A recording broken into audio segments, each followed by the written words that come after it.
Hey everyone, I'm going to show you how to use a YouTube thumbnail maker, allowing you to create great looking thumbnails in just a couple of minutes. You could even use this to make some Twitch offline images as well. Let's get right into it. Now, I want to give a quick shout out to Orls1, a member of the Nerd or Die Discord, who created this app and allowed me to share it with everyone. To start, let's head over to nerdordie.com. The link will be in the description. On this page, you'll be able to see all about the app, including some written instructions, as well as images to walk you through the process if needed. Let's click Launch Thumbnail Generator to go to the full app. First, we need to either drag and drop an image into the app, or you can click inside this box and select an image just like normal. I'll go ahead and select an image and we'll see it be loaded right in. I recommend using an image that is 1920 by 1080 to start with, or one that is 16 by 9 in aspect ratio, such as 1280 by 720. If you use a different size, the thumbnail maker will automatically adjust and scale the image to fit the recommended size for YouTube thumbnails. When we scroll down, we'll see a preview of the image on the left, and if you hold the F key on your keyboard, the thumbnail will scale up to fit the screen and give us a better idea of how everything is looking. The first options we're going to set are for adjusting the background. The overlay opacity will control how much of the color we selected in the overlay color option and how much of that shows through. Think of this like a color tint that you can apply to your background image.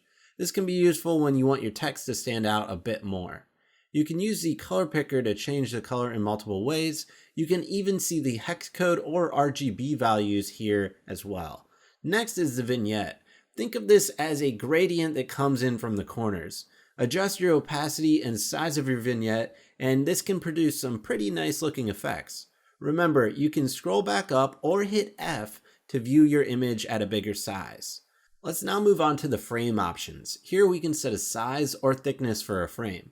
We can adjust the padding or distance from the edge of the border of our image, and then we can select a color for our frame as well. Now we can add in some text, and we have a couple of options for it. Both the title and subtitle sections work in the same exact way, so let's start by adding in some text for our title and adjusting the font size a bit as needed. You'll notice some alignment buttons on each side of where you put your input of your text. We can left, middle, or right align our text as needed. The other set of buttons will allow us to adjust the text to be vertically aligned in the top, middle, or bottom of the image. If you want a bit more of precise controls over the positioning of these text titles, you can use the horizontal and vertical shift sliders to better position your thumbnails. A future option that we're going to consider adding in is the font style selections to allow you to customize your thumbnails even further. Make sure to let us know any recommendations you'd like to see added to this app by commenting below.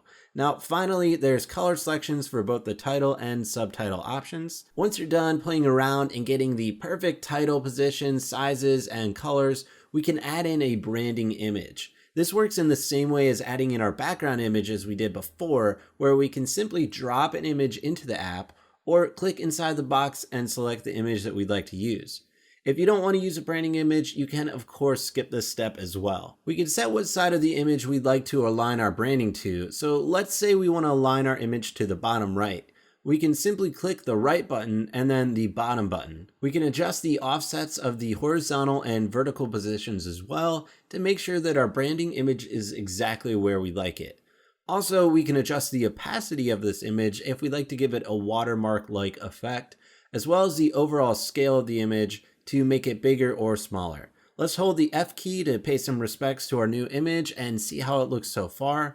And when you're all done, simply hit save result and this image will be downloaded onto your computer. Hopefully you all find this app helpful. I just again want to give a huge shout out to Orls1 who made this app and shared it with me.